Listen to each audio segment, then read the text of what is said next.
Hi, it's Jeff. And Denise from Mousesteps.com. And this is episode number 539 539 of Mousesteps Weekly. Sponsored by MEI Travel and Mouse Fan Travel and Universal Fan Travel, because they also specialize in Universal Orlando Resort travel.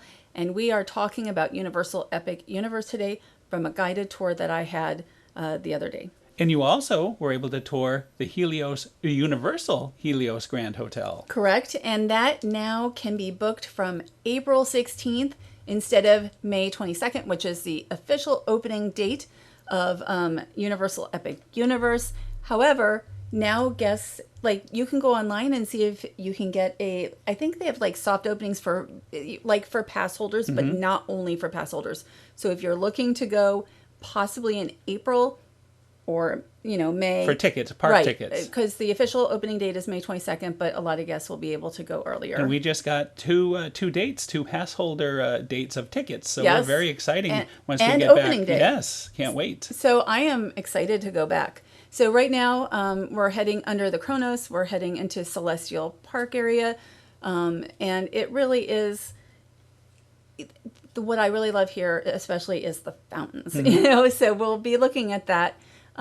I had a media guided tour, so that means that we were shown we hit certain areas, but there was a lot I didn't see yet. And I definitely recommend that guests get at least a couple days, because one day will not be enough here. And I just want to mention, your tour started at 10 o'clock in the morning and it ended at 7 at night. And the first thing you said to me is, I can't wait to go back. There's so much I still haven't seen. A lot. There's a lot. I haven't done some of the attractions. I haven't gone into any of the shops.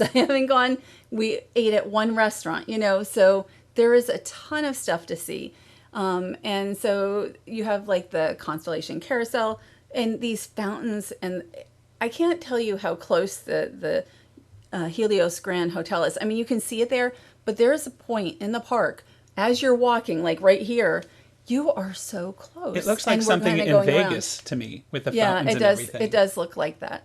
So I did tour, I mentioned, areas of the hotel. It is, the rooms are rather basic, and they're not, huge or anything.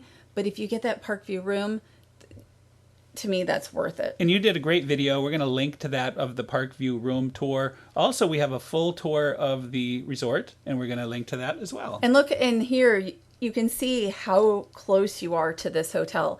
So it really is going to be the place to be if you can book it. Yeah, if it works out and we end up keeping our reservation, I think it'll be very interesting to arrive in the park from the hotel within a few minutes. It'll be the first time I'm in the park. The way it's working out. Instead of driving up I-4 on a Monday morning and trying to park. So let's talk about the first area that you went into, and it is Dark Universe. And so, Dark Universe is the first location we were at. It was also the first, it was the most that I saw of any experience exterior in the land. I spent more time in this land than any other land. I don't even know if I can say that, but outside and enjoying the atmosphere. Okay. We did not see a lot of atmosphere in some of the other locations. Well, what you mentioned to me is it kind of reminded you of a daytime, this was in a day, of course, in the morning when you were there, a daytime Horror Nights. It did. And you can see,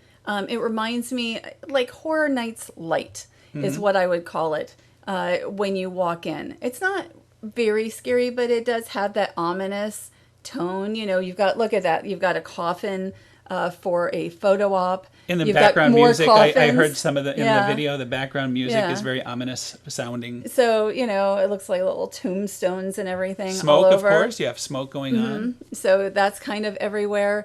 You've got statues, and I didn't even look this up, but it looks like a graveyard, right? So that's your entrance into Dark Universe. And I will say also, we move from place to place to place to place, as far as the, we'll call them the lands. But I wouldn't do that, because it can be a little jarring to go, let's say you go from here to Super Nintendo World really quick. Right. It's so different. And each of the lands, not as much Celestial Park. That's okay. But everything else just feels a little jarring when you're going from place to place. I think this might really be very, very interesting at night. I've seen the park looks beautiful lit up from some of the aerial shots we've seen. Well, I can't wait. And there is shopping and dining. I would like to try Dust Steakhouse. So on the days we have, you mentioned, three preview days, not 2 preview days and then opening day. So I'm looking forward to trying all the restaurants because, again, I tried one counter location, which was truly excellent. Really excellent. Way better than I was expecting. And that was in Celestial Park? Yes. Do you remember the name of it? I have to look it up. That's and okay. I will mention it. It's Oak and Star Tavern. It's got brisket chicken. They have the Plastered Owl Bar. And that sounds very interesting. So the food was really good. The chicken was great. The brisket was great. They have this mango bread, which was so good. And I had I had 4 pieces, and I was like, I'm walking a lot. And so we're still walking here through Dark Universe. Speaking of walking, this is a question I have gotten. How big of a footprint is this park? Like, compare it to another park you've been to. Because you said you didn't get as many steps as you thought that you were going to get. Right. And we were moving from a lot of places, but it wasn't any different than like a standard Disney day for me. So it felt, I think because it's so open and all that, and it kind of feels like you're doing all these steps. And I think I got like 13,000 steps at least on this day. Certainly an Epcot Not day, crazy. a full day at Epcot, if you do a couple laps around World Showcase, you could get a couple 100,000 or a couple 100,000, 20,000. But you can hear. Okay. If you're going from place to place to place, but you don't have to overdo it. Again, you were there from 10 to 7, so that's a long time. It wasn't as many steps as I expected. I love the stroller parking. That's great. They have such theming. And can we talk about the landscaping here? That is the one thing I really noticed in some of these locations, and especially here in Dark Universe, was the landscaping. It's like going to Disneyland Paris for the Phantom Manor area, and like, to me, Disneyland Paris has been like second to none on landscaping, but Universal Epic Universe also is excellent. So let's talk about the first attraction that you did, which I believe is in the castle here, Frankenstein's castle. It's the Monsters Unchained attraction, and it really, the one thing is, I mentioned it's a guided tour, so we did what we were brought to do, and one of the things I did not do was walk this queue. I would have really liked to have walked the queue. But they brought you in from the back because you were part of the tour. Right, but we walked the queue at Ministry of Magic, the Harry Potter. But in this case, we did not. And it looks like it was already a 45-minute wait, so it's probably for the best that you weren't able to do the queue there. Well, right, the Harry Potter attraction was not open to guests, so that is a big reason as well. So this is an attraction that's very similar to the Harry Potter Forbidden Journey with the Kuka arm and all that, but of course the theme is very different. Tell me about the attraction, the rides. I know when I first asked you, you said you were impressed by all the animatronics. The animatronics, so I forgot where my notes are, but there's 14 of them. I don't know where my Dark Universe notes are at the moment. So I know there's 14 animatronics, and they are so impressive. And there is a pre-show that our group was not allowed to record, but I know like Matt's group was allowed to record. Yeah, so go to attractions because it does look really cool. The Frankenstein animatronic there is incredible. All of the animatronics are incredible. You've got like the Phantom of the Opera, you've got Dracula and Werewolf and so many more. But I had heard that there was going to be like jump scares. That's what you were worried about. And I am somebody who scares extremely easily. Like everybody can scare me. I'm very easily jump scared. That's why I don't do too much with Horror Nights. Mm-hmm. However, I did not have one jump scare on this, and I even apologized to my seatmates ahead of time. I said, if I scream, I'm really sorry. And they were like, you didn't scream. And I'm like, it wasn't as scary as I thought, right? And what I remember about the attraction also is like the catacombs.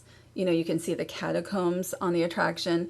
And it just is. It was just really a great experience, and I bet that when we go through and we do the whole thing, including the queue, it will even be better. Right, for you, because you've Yes. only... And I'm gonna say also, like, we saw shows and such, and in a couple lands, and it really helps. I don't recommend going from land to land to land to land that quickly. I think it's better to do a deep dive in one land. Like, the shows to me had less impact than they would have. And I see one of the seats over there. The way they do the seats is really well themed. Like, there is so much in Epic Universe that is really, really just so detailed, including, like, Isle of Berk. Like, I love their benches. Like, they have the dragon benches. Well, before we get to the next attraction, I just want to ask you, was this your favorite attraction in the park? Because a lot of people, it is their favorite attraction in the park. So how does it rate with, I would imagine, between this and the Harry Potter Ministry attraction? I don't know that I have a favorite, and I also think that I can't say until I see the queue also, and like the full experience. And a shame that this wasn't, it wasn't the windmill was lit. not on fire. I will say that Ministry of Magic, was really good, but honestly, the queue really almost overshadowed the ride. Mm-hmm. So I really, there's other things like Hiccup's wing gliders that I really enjoyed. I enjoyed this attraction as well. Is this the Curse of Curse the Werewolf? of the Werewolf, yes. And that reminds me of Crush's coaster at Disneyland Paris. So I'm talking about Disneyland Paris again. But that's what it reminded me of in the way you're seated. Does it give you more time to get in, unlike Crush's coaster? Yes, because in Crush's coaster, it's moving. It never stops, right? It never stops, and I hate that, and that's why I don't ride it as often. Because it's very hard with all the stuff we bring. But this stops, and you'll see people are... Oh, I see it. I see it going. They're back to back. They're seated back to back, just like in Crush's coaster, and it twirls. And my car did not twirl nearly as much. And to the left, you'll see another of those seats. What I'm impressed by is what I hear is you can bring your stuff onto the car. With a lot of Universal roller coasters and rides, even dark rides that you would think you'd be able to, you have to use a locker. But you said in your whole day there, you only had to use the locker for two attractions. Twice. Yeah, it was really surprising, actually. And I know there's a lot of fencing around the roller coaster track of Curse of the Werewolf. Does that take away from the experience to you, or do you not really notice all the? I didn't. I shouldn't say fencing. I wasn't looking for that. Yeah. So I didn't really notice it. But it didn't spin enough to make you feel queasy. Right? Mine didn't spin as much, but I saw like the car near us was spinning a lot. Mm-hmm. It was really spinning a lot. So it just depends on. I guess, it just depends on your car. Was it a long feeling ride to you? Pretty long. Like, none of the attractions that I did, and again, there's several I didn't do. This looks so cool, by the way. Yeah. Can you see how it's sort of like the Crush's coaster? And it stops, so you can you have time to get in. This is much easier than Crush's coaster. Yeah. See, this is what I was talking, the netting. I shouldn't have said fencing. I didn't think about it. See how there's so much netting around? Others, I've seen online where they were concerned that it was going to take away, but you didn't even notice it, so obviously it didn't affect your enjoyment. I don't want to say I didn't notice it, but I didn't think about it. And here isn't... They really theme these... test seats? All the test seats are so well themed. And there's a sign here in case, especially if the team member isn't there. And another question, how did it all feel to you? Was everything comfortable? Were these two attractions here in Dark Universe, was there plenty... Did you fit comfortably in both vehicles? I fit comfortably in everything. Okay, that's great. And I have a little bit of a wide hip, so... Birth. A little bit. So yeah, and so I was pretty comfortable from what I can remember and everything. So now it is time to enter the Isle of Berk. We're moving on, and you did say it was very jarring to go from land to land, and now we're going from land to land. This was one of your favorites of the whole day. You told me. Yeah, and the thing is, like, I came back here at the end of the day because we had a half hour after the tour ended. So. This is where I came back to. So this is probably the place I spent the second amount of time outside, and I could have used a lot more because during and we're just looking at these cool, like the Viking and the dragon, like these statues. I could have used, I would have liked to have seen, I didn't see like any outside entertainment, and I didn't see very many characters. And that's something I really would have liked to have seen, like the living, breathing. But on the other lands. hand, you got to do almost all the rides in the park. Almost. I think there was like three I wouldn't did. There was have a like problem. 3 I didn't do. Right. At least 3, maybe 4. I did quite a bit though. It sounds like a lot to me. Yeah, like the Ministry, to be able to go on the Harry Potter, the Ministry of Magic attraction. That right there is a win. Was incredible. And here you have some little baby dragons, and they were super cute. So there are some little. Oh, I see, because the dragons are eating the fish, and you're right there on the ocean here, the Viking area.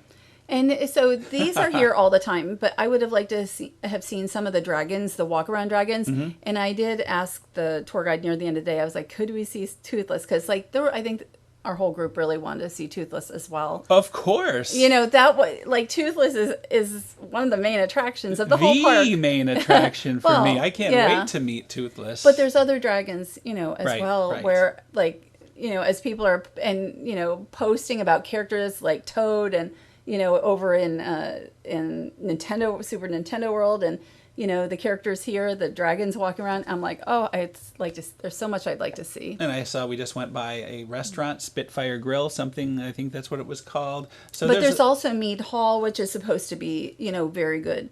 So that's something I'm looking forward to as well. Snow Wraith. Yes, and again, this is another one of those characters that it stays here. So, you know, it's cool because you can like walk past. So even if you don't see like the walk-arounds, you do see some living, breathing, you know, characters as well. I think this is really very impressive and very cool to just be able to walk past and see this.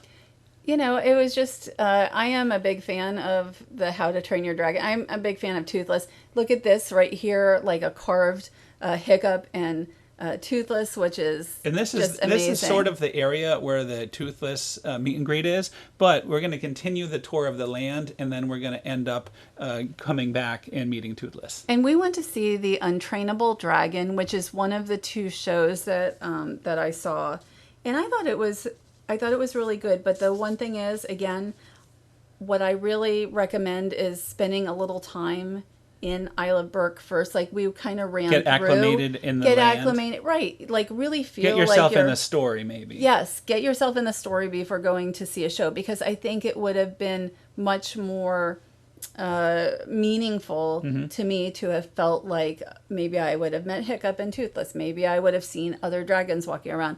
Maybe I would have been on a ride or something, and then come and, you know, and seen the show. I totally understand. I get that. So we're moving on through the land, and there was another attraction in the land. I believe the roller coaster you did get to ride. Oh, and I just want to say, definitely see the Untrainable Dragon. It's a great show. Is it a wonderful show? It is a great show. Yes. I mean, you have Toothless and and Hiccup flying above you. Here is another one of those benches, and another bench. These are amazing. I mean, you know, the details in Epic Universe are like, this is a two-headed dragon bench, and the only bad thing is if you sit on it, people want to take pictures of you.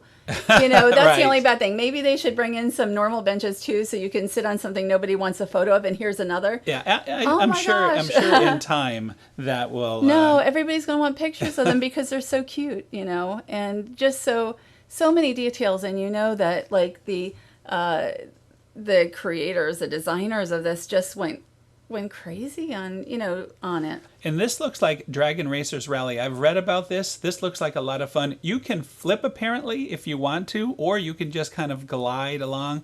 I know this is one you didn't get a chance to ride. Would you have ridden given the chance? Yeah, I would have ridden that. And also the fire drill is like a boat ride. Mm-hmm. So there's a lot we didn't do here. Like this was land that I tried to get as much time in as I could, but it wasn't nearly enough. Right. That says a lot. I mean, it says that there is much time needed to fully experience all these things. Right. And, again, we did see the Untrainable Dragon, as we're just walking through here, has the live music, performers, dragons, And that is something I do recommend. Well, let's talk about the roller coaster, because you did ride that. Hiccup's Wing Gliders, which I thought was really great. So was it a long coaster? Was it more of a family coaster? It's a family coaster, and I think we're going to see it go by. Like somebody called it Hagrid's Light, and I don't know if I totally got that, but it's very smooth and really quite a lot of fun. So like you don't need kids with you or something. Like it's not like that, Right. But it was.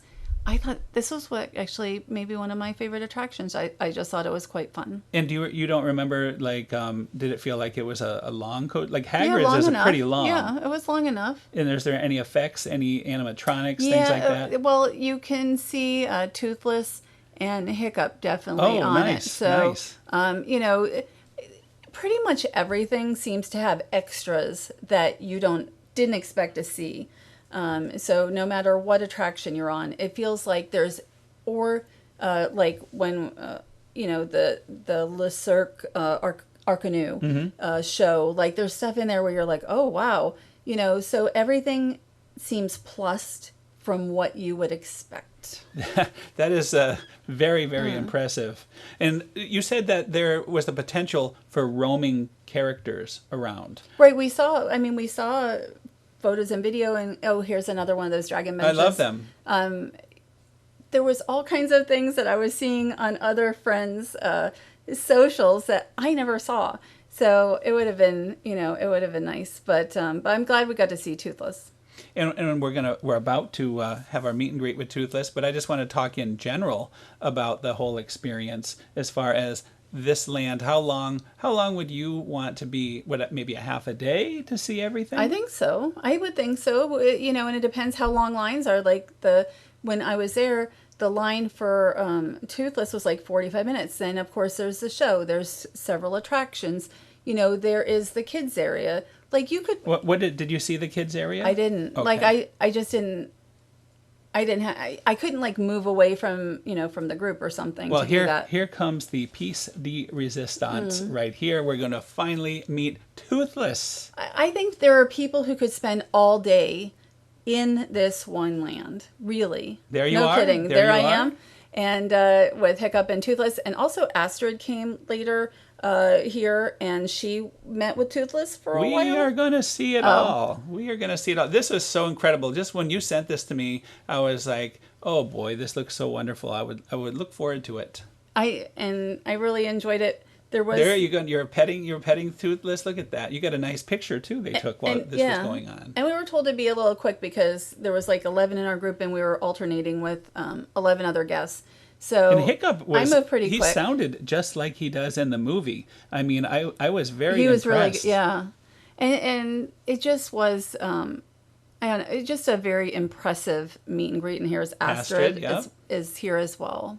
And how long did it take to go through the queue for the meet and greet? What is it set up like? Well, I had mentioned that it said 45 minutes, but then I was part of a tour group, so we were able to go toward the front of the line, but they didn't let us go as like 1, 2, 3, 4. You alternated. We alternated because they didn't want us all going in front of other guests. That wouldn't have been fair. Right. So I mean, that way it made it more fair for the guests. And Toothless, and Astrid and Hiccup. They alternate pretty much. Like they're only together for a short time. Like when they're switching off, did you ever see them meet together?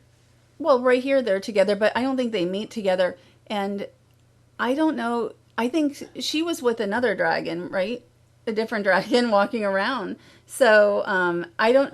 Again, I wasn't here that long. Okay. So right. I came back at the end of the day, and we saw a little more going on, but I just did not experience the full land. Okay. You know what I mean? So we're kind of showing a little combination of some clips that you got in between other guests of Toothless and some of the other characters that showed up. And when you went back, I believe you saw some more Vikings as well. Rough Nut and Tough Nut were there as well, and they were taking pictures with working. It was the end of the day. The guests were no longer in line, so they were taking pictures with working team members. That's what was going on. And I had just a little bit of time before the bus left. And I'm glad you said that, because that's probably something that doesn't happen all the time. Right. So it may have been a rare occasion. But they walk around from what I've seen. They're I more didn't of see atmosphere them. characters. Yes, I didn't see like almost any atmosphere, anything. So, well, as far as characters and such. But from what I've seen, they do that. So we'll see. We're going to be there 3 more times. Or at least. Well, so far soon. we have Right, tickets so for 3 far. more days. So I'm really looking forward to actually experiencing it as a guest. And we want to mention, once again, reiterate that if you're an annual pass holder at Universal, right now, at least as we are recording this, you could buy preview tickets, discounted preview tickets. But not only... Before the park opens on the 22nd. Right, but there's other preview tickets also available. And that happened right as we were starting the show, Yes. so I haven't even looked at that yet. Right, so, but the thing is, I think guest staying at the hotel, I'm not sure if it's all those dates. I have to go research it, but it's okay. If you're looking to buy tickets in April, May, June, whatever, head to the Universal website and I cannot say more that I think you should get at least 2 days. Right. Well, we did. We got 2 more days in between our Paris trip and our Right. Disneyland trip. And we have opening day. Yeah, right. So it'll be crazy, but it'll be exciting. I'm glad that we're going to be there for the real opening day. By the way, while all this was going on, I was across the street at the Stella Nova Hotel you were sending me things and we were posting and kind of working together. But I'll have to admit, I was a little bit jealous. I would have loved to be on this tour and experiencing all this. But you deserve it, so I'm glad. And you were the one who was invited, so of course you were able to do that experience. But we together will be seeing it, soon. Right. And I will say, the Stella Nova, I'm thinking it's called the Cosmos Cafe. The food there was really good. It was surprisingly good for a hotel food court type food. Like the pasta, the salad, everything was very good that we had. Yeah, I have tons of content. I did a photo walk showing how you can walk from the Stella Nova Hotel, but a 15-minute walk across the street to the entrance to the park. They have it all, the big sidewalk, plenty of room. They can cross the street safely. And we need to eventually get that posted. Yeah. Oh, yeah. We we're really kind of getting a ton of content, but very little time. Right. As we're getting ready for our trip. Right. But next show, we're going to be talking all about the Harry Potter and the Ministry of Magic area. The whole show will basically be on that, but we'll do it podcast style, and you can talk about the rest of the of what your tour was about. And yeah, the Ministry of Magic. I mean, that. Oh my gosh, the the queue was one of the best thing. It was the best queue I've ever seen. But we're still in Isle of Berk, and we're going to see the coaster. I think you're going to get it. You're just getting some at the end of the day. This is like 7 p.m. Right. And then you saw the coaster coming by. It does look like a lot of fun. I can't wait. Hopefully we can ride that together without too long of a wait. Well, Here it comes. It's worth waiting for. I thought it was great fun. So anyway, that is another show. We want to thank our sponsor, MEI Travel and Mouse Fan Travel. And Universal Fan Travel. Of course, Universal Fan Travel. Head to their website for a no obligation quote. For going to Universal Epic Universe, of course you can go to Walt Disney World as well. You can contact them really quick and try to get one of those preview dates for the Helios Grand Hotel, which looks amazing. I hope that we will be able to stay there. We have it held because it looks, like that park view room. I'm not kidding. Like I would do a park view room. We're gonna link again. We did hold a park view room. If you're gonna do it, no, you that's might what as I'm well. saying. Well, if you can swing it, right. The park view is where the view was just stunning, really. And I bet you at night it's even. That's what I'm thinking. At night will be amazing. So that's very exciting. So next week, come back and we'll be talking all about the Harry Potter Ministry of Magic area, and then podcast style for just sort of the rest of your tour. Right, because I was only in Super Nintendo World for Minecraft Madness. Like not too much for anything. Not too much for anything But we else. can still talk all about it. Okay. I have a lot of questions for you. Well, not about that, because I was barely there. So thanks again for listening. Have a great week, and we'll see you all next week. Have a great week.